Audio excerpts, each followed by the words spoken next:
pemirsa Fajar, hari ini kita berjumpa dalam acara Ngobrol Sehat bersama Fajar.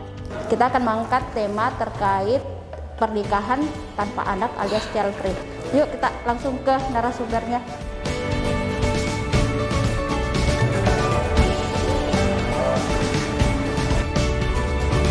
Halo dok, selamat pagi. Halo, selamat pagi. Gimana dok kabarnya hari ini? Alhamdulillah baik. Ya, begini dok, kami dari Fajar ini akan mengangkat tema seputar pernikahan tanpa anak.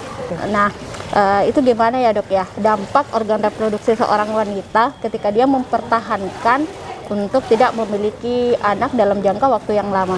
Jadi sebagaimana kita ketahui bersama, zaman sekarang ini kan wanita banyak yang berkarir, kemudian dengan berbagai macam kegiatannya, ataupun mengisi dengan hal-hal lain yang dirasakan merupakan kebutuhannya, sehingga beberapa pasangan berpikir untuk menunda dulu kehamilan tersebut. Beberapa pasangan bahkan berpikir untuk sama sekali tidak menginginkan memiliki anak ya, dengan berbagai pertimbangan.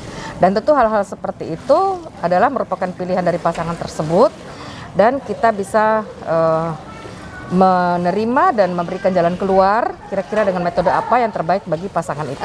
Perbincangannya kayaknya semakin menarik. Ya, sebelum kita lanjut lebih jauh untuk isu kali ini, saya perkenalkan dulu. Beliau adalah Dr.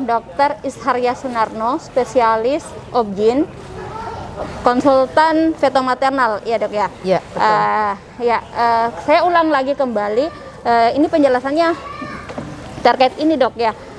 Apa sih dampak organ reproduksi ketika kita bertahan untuk tidak memiliki momongan dalam jangka waktu yang lama, dok? Oke. Ya. Jadi kita melihatnya seperti ini ya. Pertama tentu kalau kita berbicara masalah reproduksi wanita, itu kan ada keinginan dari pasien yang harus kita hargai. Misalnya seperti itu tadi, misalnya pasangan yang tidak menginginkan punya anak. Tetapi kita tidak boleh juga tidak memberitahukan dampak-dampak dari hal tersebut. Jadi misalnya pada orang yang memutuskan untuk tidak memiliki anak, itu dari penelitian yang sudah dikeluarkan sekarang, terlihat bahwa risiko untuk mengalami beberapa penyakit itu lebih besar. Seperti misalnya risiko kemungkinan terjadinya kanker pada indung telur. Kemudian selain itu, pada wanita yang tidak menyusui, itu resiko untuk mengalami kanker payudara juga lebih besar dibandingkan wanita yang menyusui. Nah, inilah beberapa hal yang perlu kita jelaskan dengan baik kepada pasangan suami istri tersebut. Dan kemudian jika mereka sudah mempertimbangkan hal itu dan tetap pada keputusannya untuk tetap tidak memiliki anak, ya kita hargai, dan kita akan mengajukan beberapa metode yang bisa mereka pakai untuk mencapai keinginannya tersebut. Kira metode apa yang paling bisa atau memungkinkan dilakukan agar selamanya memang tidak hamil itu, dok? Oke. Jadi sebelum saya menjelaskan tentang metodenya, saya ingin menjelaskan dulu tentang beberapa faktor yang perlu kita pertimbangkan. Misalnya satu, faktor usia wanita, terutama perempuannya ya, atau si istri tersebut. Jadi kalau usia wanita ini masih dalam usia reproduksi, misalnya 25, 26, itu kan kita takutnya nanti suatu saat dia akan berubah pikiran dan kemudian memutuskan untuk kayaknya saya ingin punya anak. Sehingga untuk kasus seperti ini kita tidak menganjurkan penggunaan metode yang kontrasepsi mantap. Dalam hal ini misalnya sterilisasi. Jadi kita berikan saja metode jangka panjang dulu supaya nanti kalaupun misalnya pasangan ini berubah pikiran, atau misalnya ada kejadian seperti misalnya mereka bercerai, kemudian menikah dengan orang lain dan orang lain ini menginginkan anak, nah itu kan akan menjadi persoalan kalau kita sudah memberikan metode yang kontrasepsi mantap tersebut. Jadi kita anjurkan untuk metode yang lain seperti misalnya penggunaan spiral atau alat kontrasepsi dalam rahim. Alat kontrasepsi dalam rahim ini kan tidak mengganggu siklus haid. Nah, biasanya ini yang dicari dari seorang perempuan. Nah, kalau umurnya memang sudah di atas 35 tahun dan itu resiko tinggi untuk hamil dan mereka sudah mantap, jadi ada beberapa syarat dulu ya sebelum kita menjalankan kontrasepsi mantap tersebut. Yaitu antara lain adalah perkawinan itu harus harmonis selama ini dengan suami dan sudah bulat bahwa tidak ingin punya anak lagi atau tidak ingin memang punya anak, ya boleh kita mengusulkan untuk penggunaan kontrasepsi mantap. Kontrasepsi mantap itu sendiri ada 2 macam. Jadi sterilisasi pada wanita, kita kenal dengan istilah tubektomi, sedangkan misalnya prianya yang mau sterilisasi juga boleh, itu namanya vasektomi. Ya, terima kasih banyak dok untuk ngobrol sehat kita hari ini dan ya semoga jawaban ini memuaskan. Ya, terima kasih para pemirsa. Demikianlah ngobrol Fajar hari ini terkait child free. Dan semoga penjelasan dari Dokter Ai tadi bisa mewakili jawaban untuk para pemirsa di rumah. Terima kasih. Assalamualaikum warahmatullahi wabarakatuh.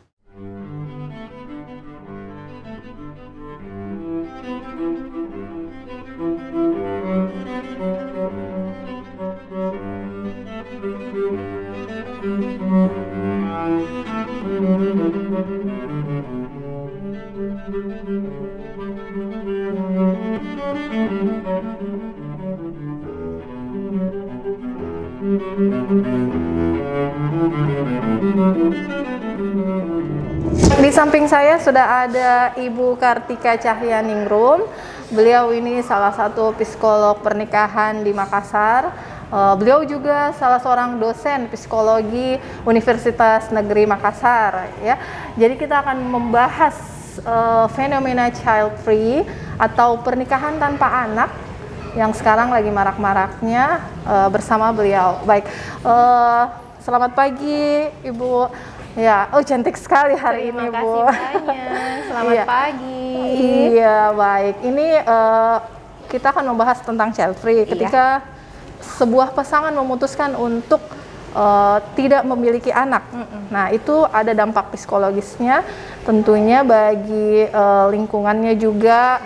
Kita tahu itu Makassar sangat menganut adat untuk memiliki seorang anak itu memang kewajiban seorang ibu begitu.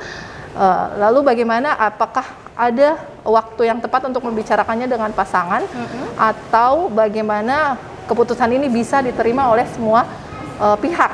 Iya, silakan baik. Ibu. Oke, terima kasih banyak. Sebelumnya saya akan menjelaskan dulu tentang apa sih itu child free ya, Ibu ya.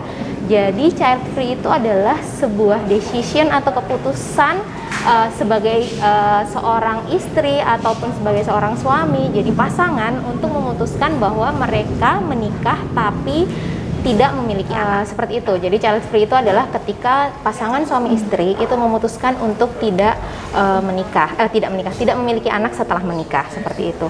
Untuk keputusannya sendiri, kenapa bisa seperti itu? Bisa jadi banyak latar belakangnya. Bisa jadi yang pertama karena masalah kesehatan, gitu ya, kesehatan istri sendiri. Kemudian yang kedua bisa jadi karena faktor psikologis. Misalnya orang tua tidak siap atau belum siap untuk memiliki anak, seperti itu. Atau ada pandangan-pandangan berbeda yang dilihat ketika memiliki anak, mungkin ada beban yang dia rasakan, atau dia sendiri ketika masih kecil mengalami traumatic event yang membuat dia akhirnya kayaknya saya tidak mau memiliki anak karena saya tidak mau anak saya mengalami hal yang sama seperti yang saya rasakan. Atau dia sendiri merasa bahwa ada krisis kepercayaan diri di dirinya sendiri sih, bahwa saya belum layak sepertinya untuk menjadi seorang orang tua, gitu ya. Nah, kapan sih sebenarnya baik untuk didiskusikan itu? Sebenarnya itu baik didiskusikan sebelum kita memutuskan menikah, gitu. Di awal kita mau merencanakan menikah, suami dan calon suami dan calon istri ini saling membahas bersama. Kapan misalnya, apakah kita mau punya anak atau tidak, atau kapan waktu yang tepat untuk memiliki anak itu, seperti itu.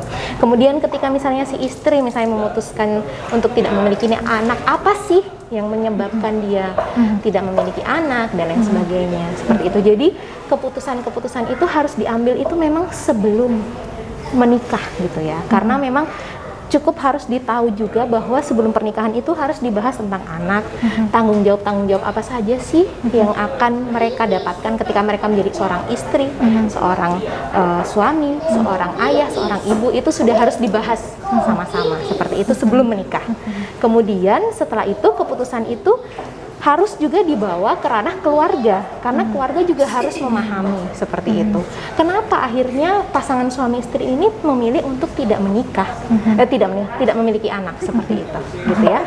Jadi bukan hanya keputusan berdua, tapi keluarga besar pun harus memahami itu, karena istilahnya support system itu bukan hanya antar suami istri tapi juga keluarga besar kan, seperti itu. Itu sih, jadi sebaiknya itu semua dibicarakan jauh sebelum mereka menikah, seperti itu. Baik, kira-kira ada rasa penyesalan tidak ini suami atau istri ketika mereka memutuskan untuk 10 tahun misalnya, kemudian dia merasa, kayaknya keputusan saya ini kurang tepat 10 tahun yang lalu. Itu bagaimana? Apakah mereka bisa membicarakannya kembali atau memutuskan ya sudah lanjut saja? Oke, baik. Bisa jadi sih istilahnya penyesalan itu akan ada gitu ya. Kalau misalnya mereka melihat perkembangan misalnya teman-temannya sudah ada anaknya, kemudian lucu-lucu dan mereka merasa saya kok juga pingin ya nggak masalah. Yang penting di dalam pernikahan itu adalah komunikasi yang aktif antara suami dan istri, itu saja. Dan kemudian memang yaitu tadi sebelum memang mereka memutuskan untuk tidak memiliki anak itu ya harus dipikirkan juga istilahnya konsekuensi yang mereka akan dapatkan. Misalnya kalau saya tidak punya anak, yang pertama judgement dari masyarakat tentu saja. Kemudian yang kedua mungkin juga akan ada rasa iri mungkin dengan teman-temannya atau kemudian yang ketiga mungkin tidak akan memiliki keturunan istilahnya yang akan mewariskan mungkin keilmuannya, mungkin usahanya dan lain sebagainya. Itu harus juga tetap dipikirkan gitu. Jadi memang child free itu istilahnya akhirnya bukan tidak bisa kita bilang bahwa dia itu tidak bertanggung jawab, tidak gitu ya. Kalau mau memutuskan untuk child free harus ditahu dulu konsekuensinya seperti apa. Sama halnya dengan ketika kita memutuskan memiliki anak, kita juga harus tahu responsibility atau tanggung jawab apa sih yang harus kita miliki. Seperti itu. Jadi setiap keputusan itu kita harus tahu konsekuensinya. Kemudian ketika kita sudah tahu konsekuensinya, kita timbang dan akhirnya membuat kita memutuskan saya mau child free atau saya ingin memiliki anak, seperti itu. Jadi selalu bisa sih dibicarakan lagi seperti itu.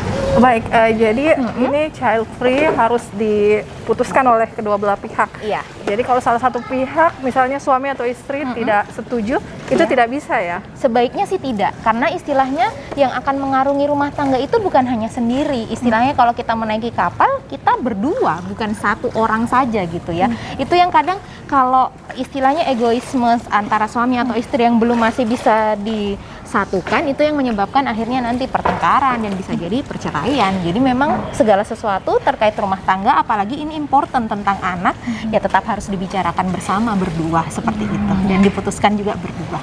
Baik. Begitu.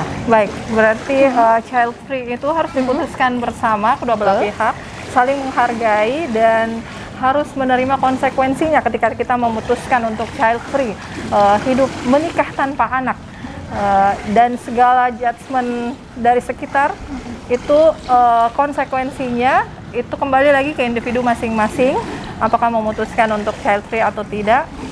Baik, sekian bincang pagi kita hari ini di Ngobrol Sehat. Terima kasih Bu Kartika Cahyaningrum. Kita ketemu lagi di episode berikutnya. Assalamualaikum warahmatullahi wabarakatuh. Waalaikumsalam warahmatullahi wabarakatuh.